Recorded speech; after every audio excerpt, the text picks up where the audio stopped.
Hi, I'm Brian. Welcome to Autogefühl. We're here in Como in Italy to bring you the launch of the world premiere for the brand new Volkswagen TRoc.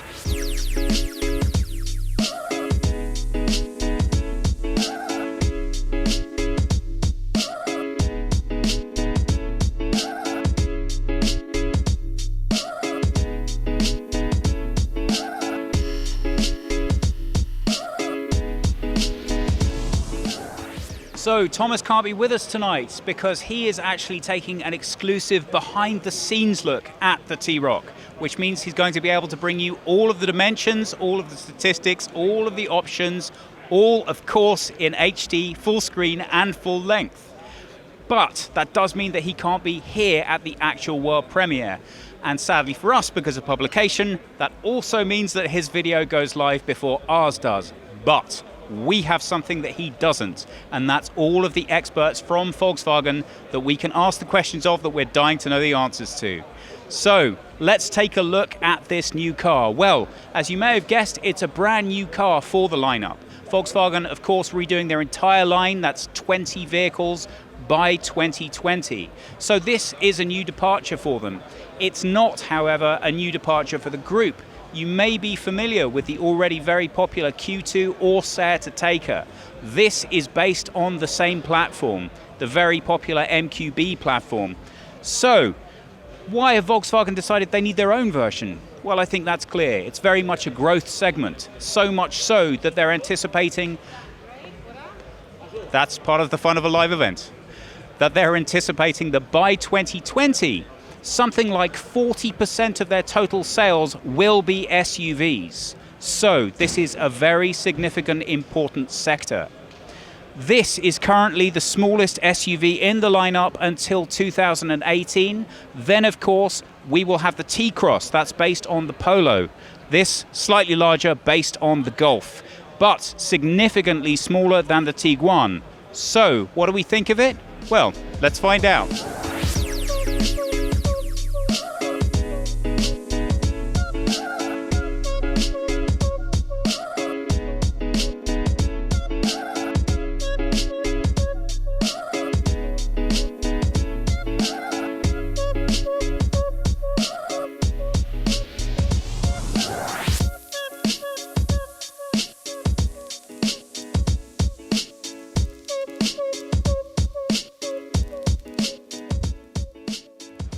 Starting at the front, you can see some of the new design language that are going to be pushed through right across the brand.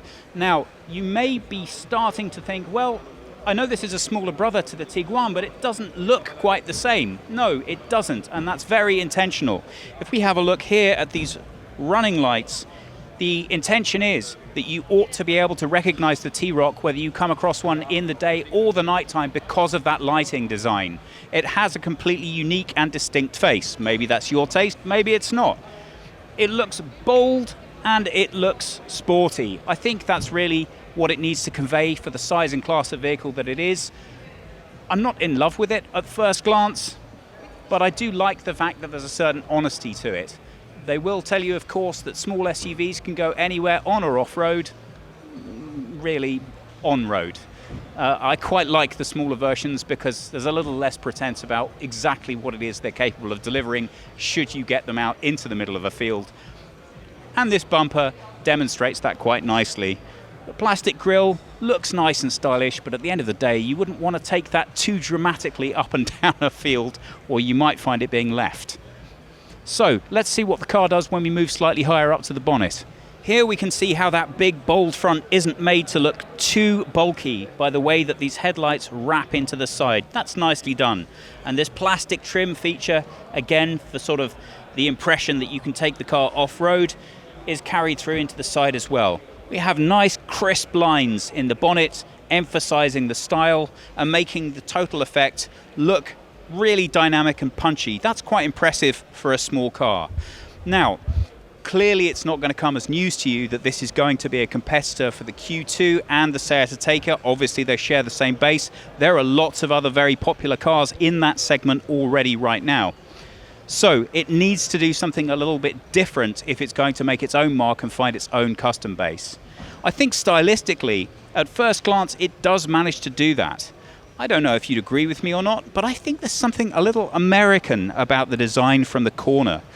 It's kind of bold, it's rounded. Again, I mean, you might be picking up it's not quite my style, but given the profile of the car, I think they've done a nice job of managing to get the emphasis across. Now, a little bit later on, we might be lucky enough to speak to the designer, Klaus Bischoff, and I'm keen to ask him my standard question about the wheels. Obviously, we have lots of different choices. The car itself will come in 3 different lines, but those haven't been finalized yet, so we don't have any details on what's included in each line. But that's the base line, and then Jonas is going to have to help me out because I keep forgetting the next line up is the style line, and then top we have the sport line. So you can have wheels going anywhere from 16-inch steel up to 19-inch alloy. This is the 19-inch, and I have to say, although I'm often a fan of smaller wheels for ride performance, I think if you're going to go with a car that looks big and expressive as a small car, you need wheels that are going to match. So it's no mistake that all of the cars that we have on display here today have those larger wheels. I think they're really necessary to frame the side of this car. If you imagine 16-inch wheels down here, I think it might make the car look a little bit silly from the side. Got a nice sweep. They're describing this as a coupe line at the back. I don't know that I'd go as far as saying it's a coupe line. It does taper off, but it doesn't have that dramatic sweep that you expect with a coupe. Here we have the styling blade in the C-pillar. Now, they're calling that a special design feature. I don't know. It looks very reminiscent of the blade at the rear of the Q2, if you ask me. What do you think? Doors are nice and discreet. The design lines come across. They don't do anything too outlandish to upset you. There's a nice chrome trim detail across the bottom. And then we get more of an angular feel towards the back. Here we can see nice roofline detail of the spoiler. A fairly narrow rear view window, but certainly big enough. And then the brand new styling of the T-roc at the back. Or, as I suspect this car may come to be nicknamed, the TRoc. Well, come on, it's a gimme, isn't it? Rear lights, they look nice. They come standard in LED. The front ones do not, although the daytime running lights are LED standard. You can only get LED at the rear. I think it's really nice from a design point of view. When you look at the lights at the back, it adds a certain subtlety to it, which, given that it is kind of big and bulky, I kind of want to call it a caboose. It just looks a little rounded out, and I think you need the angularity that that the rear lights offer you in order to just provide a little contrast with that roundness. So all of that round bulkiness at the back does help us achieve one thing, and that is a pretty impressive boot space. Now, this is obviously with the seats up. Now, you know I like to do this. There we go. Plenty of room for me or a cameraman back here if you want to put us there.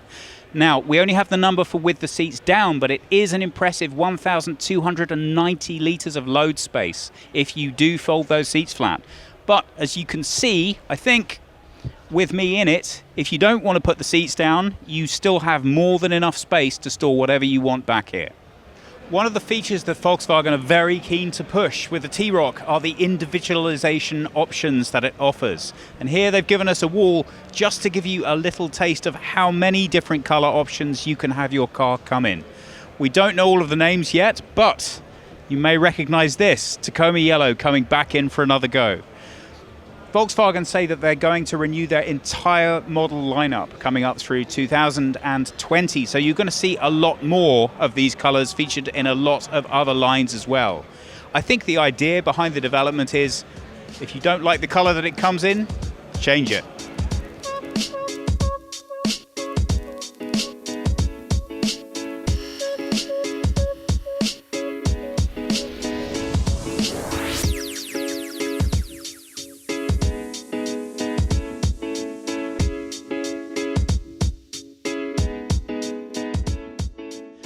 Let's take a look inside. Well, as Thomas has already taken a very detailed look round this vehicle, I'm going to concentrate mostly on style to see what we find straight here in front of us. As we've already said, I think this is not a market segment that doesn't have a population in it already. So this car really needs to stand out in one of two different aspects. It either needs to represent something that you can't get somewhere else, or it has to deliver itself at a price point that is going to beat what's already available. Now, the fact that it's a Volkswagen means that we already know it's going to be a quality product. That isn't really an issue. We're really looking to see how it's delivered as a finished package, and obviously which price point it comes in at. As far as the initial experience of the car goes, well, I have to tell you it's a bit plastic fantastic in here. I guess that's probably what you'd expect at the price point, but I'd have liked a little bit more in the way of soft touch up here, and certainly up here. I know a lot of you guys tell us, look, it's only you guys that touch the dashboard. We don't care. But it's not only the way that they feel, it's also the way the light interacts with them, and it's also the way the materials age. It's a key issue for the industry, largely because obviously price point is the most important factor of any car's launch, and that adds price. So oftentimes when you find a jazzy smaller car, you will find lots of hard plastic in it. But that said, it's still got nice contemporary modern styling. And if you remember watching our if you remember watching our Up GTI special from Vertice, you might remember these things. Now, that's either going to work for you or it's not.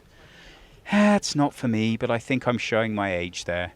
This coloured moulding, I think is going to be very popular with a lot of people that this car is a target market for. It's bright, it's youthful, it's dynamic, and it's all about individualization, which is very popular in the market right now. As I said, it doesn't really work for me.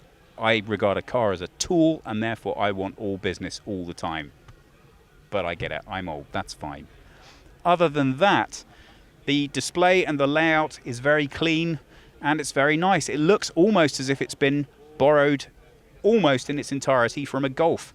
You can see that we've got a full digital display here in the dashboard, and we have what I assume is the largest of the infotainment systems available. Now, we have, for a world premiere, been very scant on the detail that we've been provided with here today, so there should be more to come. Certainly when we do the driving event with this car, we'll be able to give you much more information on what options are available. So I think that we have more than the standard here. There are 3 lines. I would imagine that this is the middle one. And I'm noticing these Bs on the speaker grills, which tells me that this is the Beats edition. Although, interestingly, they haven't made a big thing of that at this launch. So I don't know if they're still getting the details sorted out on that in time for launch. So, the seating position's good. I guess as you would expect. I've got a really nice road view here because of my elevated height. We have a significantly raised ride height from a Golf, and that feels good to sit in the car. I do like the fact that if I look in my rear view mirror, it doesn't have a tiny letterbox rear window, and that really makes a difference to me when I'm driving a car. As far as the display, everything is kept uniformly on one line. You can see the infotainment system has been brought up to be in parallel with the digital cockpit. And it turns out that's actually a really good thing, because thanks to a glitch, if you want to use the sat-nav, you only can have it on your digital display in your cockpit or on the infotainment screen. You can't currently have it on both. But Volkswagen have told us, and more importantly Thomas has told me, that that will be sorted out as we get into the future. Now, I'm going to take a quick break to let you into a special inside tip here, which came as a shock to me. I don't know about Jonas, but if I'm starting to look as if I'm sitting in the middle of a monsoon, it's because it's quite warm. And if you've watched further into this clip and you've noticed some interviews with some of the executives and they look daisy fresh, it turns out they have makeup stylists. So, I don't know, what do you think, guys? Would it help? Should we talk Thomas into getting us one? Should we have a makeup? Nah, you can't do anything with this, can you? It's just the way that it is. Anyway, look, let's get back to the car again. We're on safer territory there. So, once again, I'm happy to see the inclusion of these knobs. I really like them. I hope this means the death of the digital up and down buttons. They're just easier to use while you're driving. We have very standard controls on the steering wheel that we know from the whole rest of the lineup. Now, I like the uniformity of design because it does mean that it enables the pricing to stay competitive, and that really is important. I think we're going to be looking at an entrance somewhere around about €20,000 on this car, which is really not that bad if you consider what you're getting for the money. Further down in the dashboard, we have 2 USB charging points. Hooray! That's really nice to find in a smaller car, and if you really want to go crazy, there's also a 12-volt charging point, so you could even charge 3 things. Electronic brakes slightly further back. Everything, of course, is this hard plastic, but I think that's in keeping with the styling of the vehicle. I'm supposed to want to get in this a little bit muddy, so I like that it looks pretty easy to clean. The seats are nice, they're comfortable, and they're good, tough fabric. And I'm assured by Thomas, no leather anywhere in the range, so that's a win from us. So it's height time again. I am 5'10" or 178 centimeters, and as you can see, as you would expect in such a car, I have ample headroom in both the front and the rear. How does that communicate in terms of the length and the fit? Well, I'm happy to say very nicely. Plenty of legroom in the back, and although you could say it has a slightly industrial characteristic, I suppose, again, I'm forgiving it completely because it feels to me like a car that I want to live in. You know, I want to take this into the middle of a field for a picnic or to pick up kids from football, and I really feel comfortable about my ability to do that in this car. It feels solid. So yes, there's a lot of plastic, but it's easy to keep clean and it ages well. So, of all the cars that I'm mad at for having hard plastic, I'm getting used to this more by the second. I'm I'm happy to see that we have a 12-volt charge point in the back as well. That's great, so people back here can charge their devices too. Basic controls for heating and cooling. Very limited rear seat storage, but nice door pockets that are more than capable of holding a decent-sized bottle of water. We have, of course, 2 separate distinct sets of ISOFIX points, so you can fit 2 child seats back here. And there's even an access point to allow you to get into the back too. I've just been off on a camping trip, and I have to be honest, I would have liked that very much if I'd had it in my car. It rained quite a bit. Britain, what do you expect? Anyway, it's very nice and comfortable back here. I could imagine taking this for an extended drive with no problems at all. And it does give you the extra flexibility to take it in a place that maybe you wouldn't really want to take a Golf, albeit just slightly off-road. So, all in all, the interior, really great. So, what's going to be powering this thing when it hits the streets? Well, let's take a look. This one is equipped with a TSI petrol. Now, there are 3 petrols available. They range from 1 to 2 litres and 115 to 190 horsepower. Or you can choose from one of 3 diesels. They go from 115 to 190 horsepower. If you go with the top engines, they come with 7-speed DSG and all-wheel drive. The mid-engines, that's an option on. And on the entrance-level engines, they're manual and they're forward-wheel drive only. So, I'm not sure if you're aware, but about a year and a half ago, Volkswagen made a considered change to make sure that they had one specific person who would be watching the process of vehicles through right from start to finish. So right from concept, right through to sale. And that includes everything that production entails. Unbelievably, that's just one person. So, if we're lucky, maybe we'll get to have a chat with him tonight. We've been joined by Karlheinz, who's responsible for the production line for compact vehicles. So that's no small job for Volkswagen. And I'd imagining a fair bit of retooling's had to go on in order to make a new home for the TRoc. Could you give us an idea just what is involved in getting a production line ready for a brand new vehicle? I think very important is the first step, which is about 2 or 2.5 years before you bring this car and before we have this event here. So you need to decide what kind of platform, what kind of chassis you want to use for the new car. And as you know, we are very famous, very well known for our MQB platform. And we are spreading this platform all over the world, all over our car segments. And in my responsibility, for example, there's the Golf, there's the Tiguan, there's the Touran. So there are many cars already built on this platform. And this gives us at first a very high variety of possibilities. So that's the first step. So you need to decide what kind of platform you want. For the TRoc, we decided to go for the Golf platform. We made it a little bit shorter, but we changed the proportions. So we have very small overhangs in the front and in the back, and we gave him a coupe design, so that we are able to differentiate the car quite heavily from the Golf, because we don't want to make competition to the Golf or to any other. So we want really to attract new customers and not to attract only the own customers which we already have. So that was the second step. Find a good design, find a good new proportion, and so I think we made it quite well. So we are really happy about this car. We are very emotional about this car, and we believe it will be very successful. Third step is, and sorry for the long interview. No. And the third step then is to make it feasible. To make it feasible in terms of finance. Now I understand that, because I say this to my wife a lot at home when she says she wishes to have such a new car.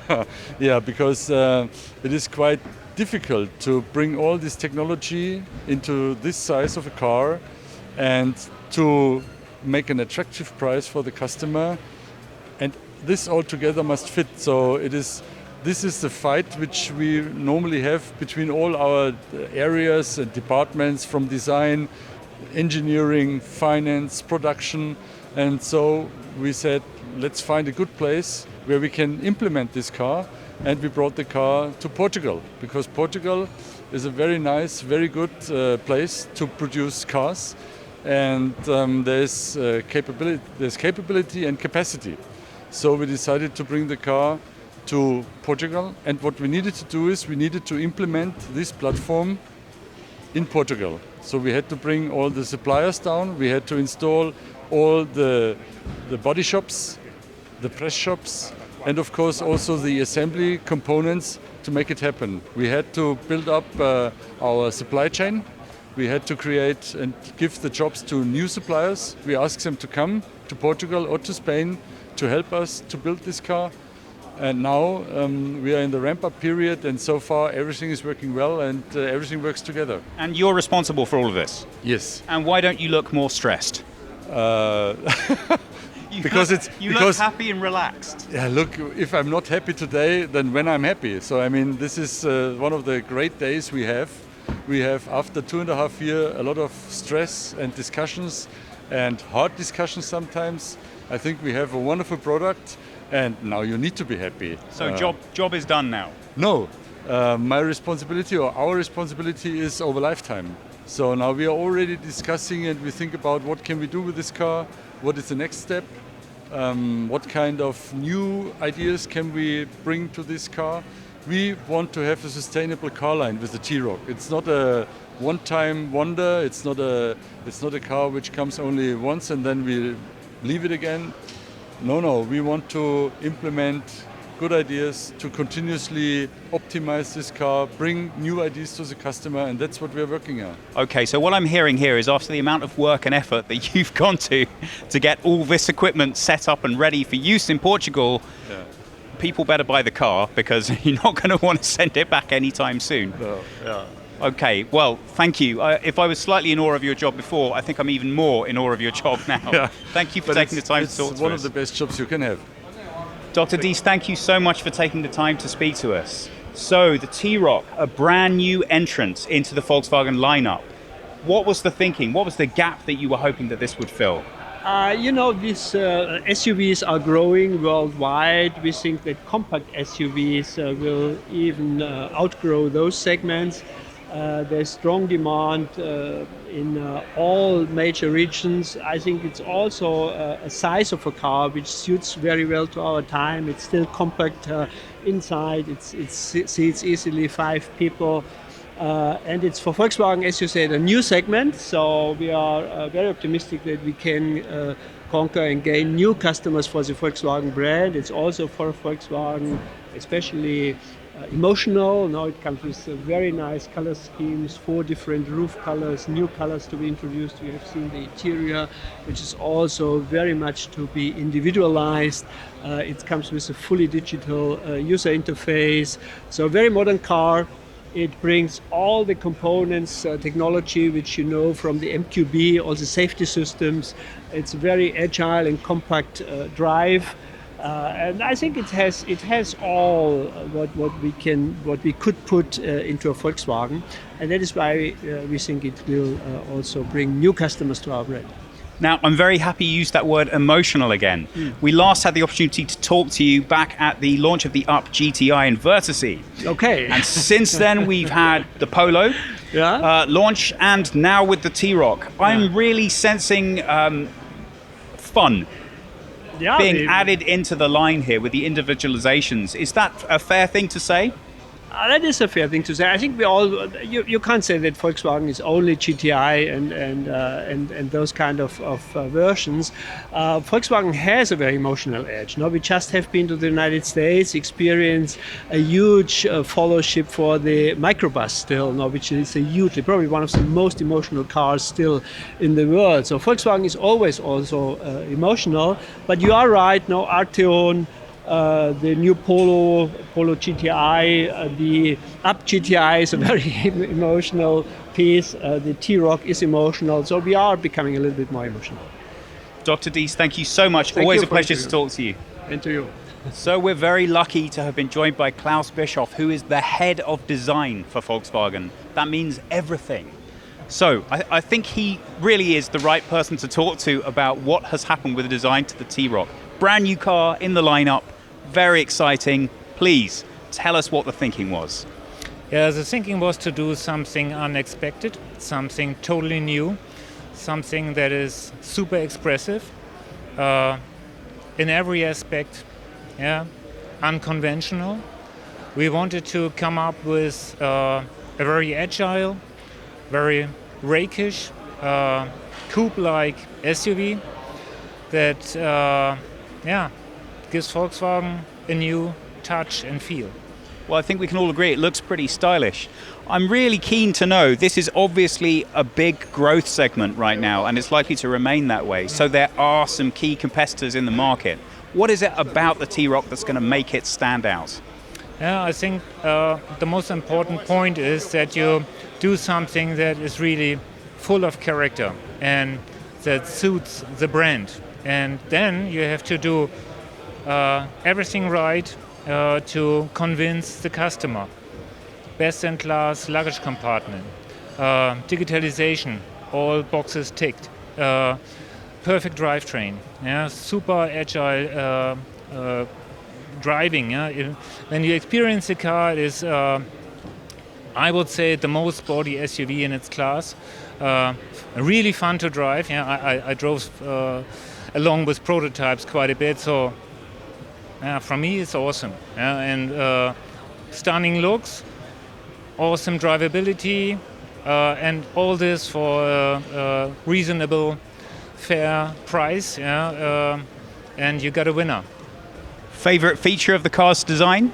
Of course, it is the light signature. That will make the car recognizable on the road immediately. And on top you have this blinker function included in it, and that's also a little twinkle in the eye. So it's really emotion and fun and very progressive what we have done. Now, my favorite question, which you may remember from before. Wheels. Which size do we need to go with so the aesthetic looks best? Yeah, of course, that is pretty easy to answer. Just take the biggest.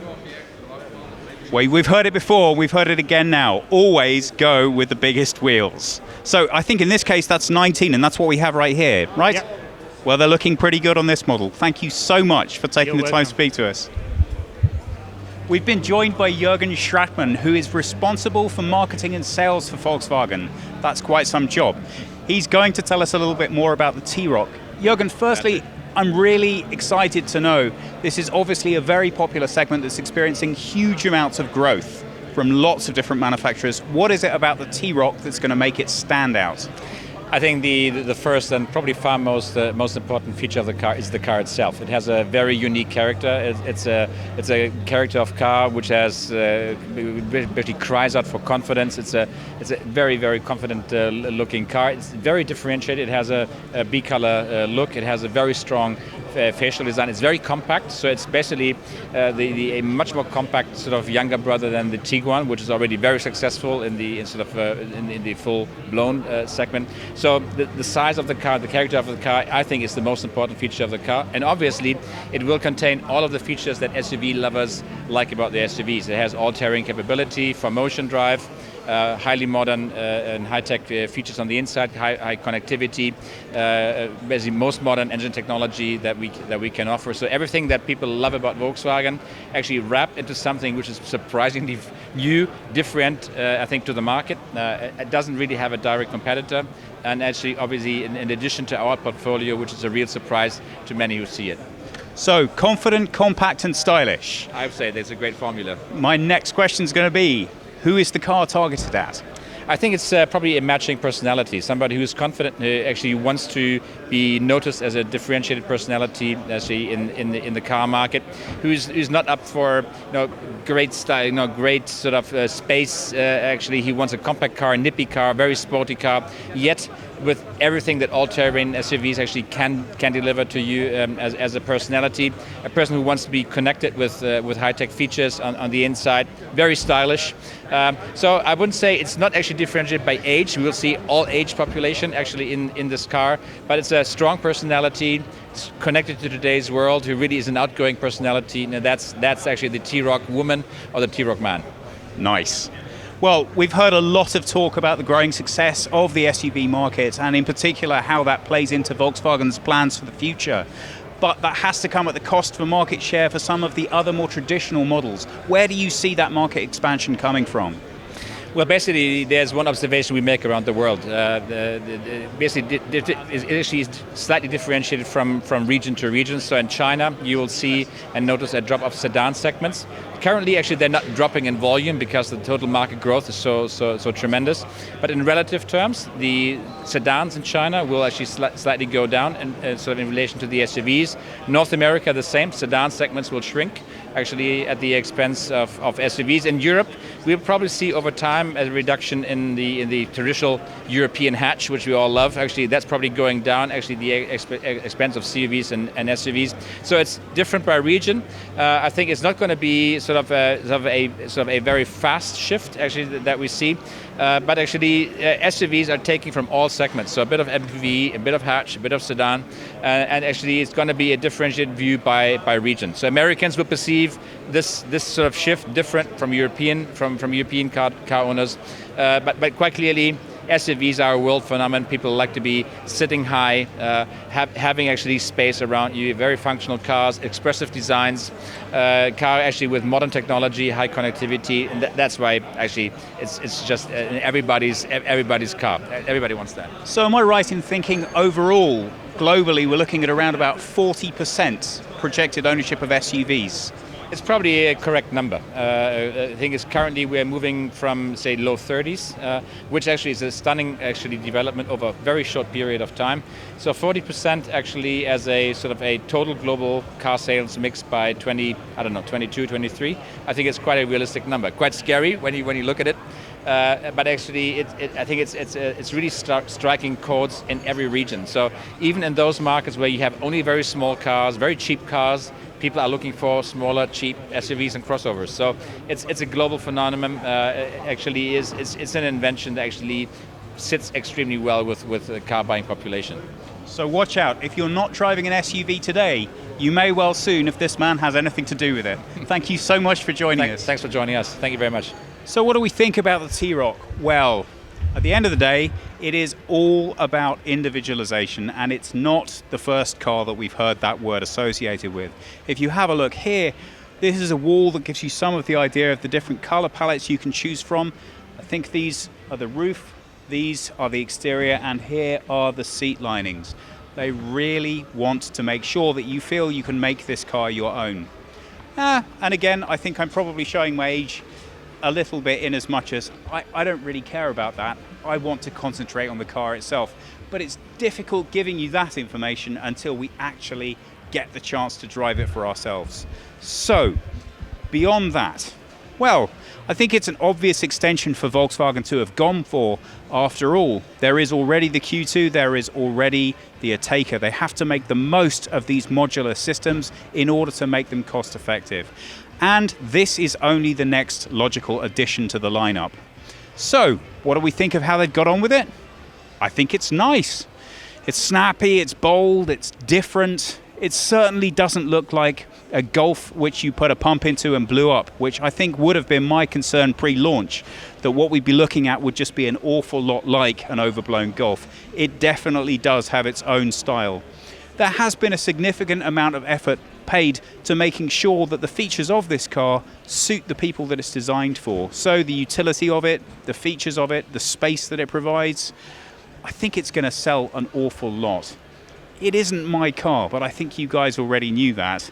I am a massive fan of the Tiguan, mostly because I have children and it's so incredibly useful.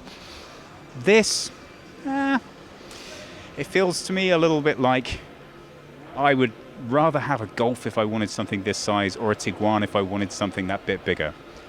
But it's not designed for me. I think it's fun, I think it's young, and I think it'll sell tons. So I hope you've enjoyed the chance to have a look at it with us. I can't wait to give it a drive, especially off-road, to see just what it can do. If you're still hungry for more information, don't forget to check out Thomas's detailed review where he got a special exclusive behind-the-scenes look at this car and gives you all the details you could wish for. That said, if there's anything you want to know about this car or about how it's being launched, please put it in the comments below. Please subscribe, please give us a like, and we hope we'll see you again soon.